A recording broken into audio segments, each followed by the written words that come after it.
Hi, I'm Dylan, And I'm Catherine. and our project is a redesign of the route setting process at the Pad Climbing.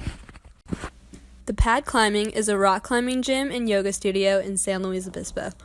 Formerly named Slow Up Climbing, the company has been in SLO since 2002, but changed names when their new facility opened this past December. The new facility features top rope and lead climbing in addition to bouldering. In the gym, different routes are marked with colored hand and foot holds, each color corresponding to a different route. The challenge for a climber is to figure out how to get to the top of the wall using only the color corresponding to the route they are climbing. Once they've solved a route, it is no longer a challenge. To keep regular climbers interested, employees change some of the routes a few times a week. The process of taking down old routes and putting up new ones is called setting. The problem is the process of setting new climbing routes is time-consuming and has long changeover times. This results in a lower available capacity, which leads to a loss of potential customers and decreased customer satisfaction. While conducting our literature review, we found a few key findings that we believe will be helpful in our project. The first finding was that people can act as a barrier to process improvement. When workers do the same job the same way for a long time, they're often resistant to change. The route setters at the pad are very passionate about their routes, and they may not like us coming in and telling them to do their job differently, especially when they know more about it than we do. Another finding was that difficulties often come in implementation due to a lack of clear responsibility.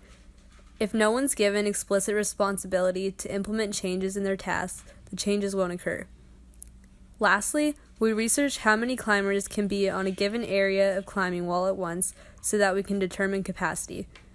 For roped climbing, there should be 2 active participants for every 7-foot wide section of wall, one of those being the climber and the other the belayer. At peak capacity, there will be 1 or 2 passive participants for each active participant. This means that every 7-foot wide area of wall can hold 4 climbers. After collecting direct time study data, we determined the fixed time was 30 minutes. This is the time to bring out the ladder, holds, and other necessary equipment, and only needs to be done once regardless of how many routes you're setting. The variable time changes as the number of holds changes. It includes setting new holds and taking down and power washing old holds. The variable time was 6.86 minutes per hold, so for an average of 35 holds per route, the average total time for one route was 4.5 hours. The setter sets up the ladder and ropes off the area around it to keep customers a safe distance away. They then use the drill to unbolt the old holds and drop them on the ground. They use the ladder to reach as many of the holes as they can before switching to a rope and harness to reach the higher ones. They then proceed to finish unbolting the route. After the old holds are removed, they are placed in the bucket and are taken outside to be power washed, which cleans the holds and removes any chalk on them. The next step is to select new holds and bolts for the new route. The setter places the new holds from the bottom up on the wall, starting with the ladder before switching to a rope and harness to reach the higher holds.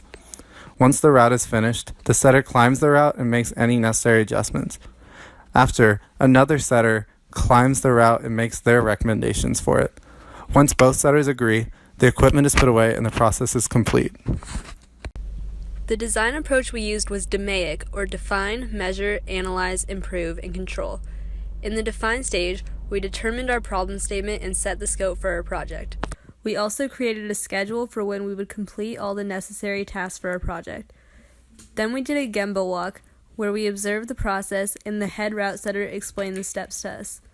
Then we did time and motion studies on the process and recorded videos of the entire process start to finish.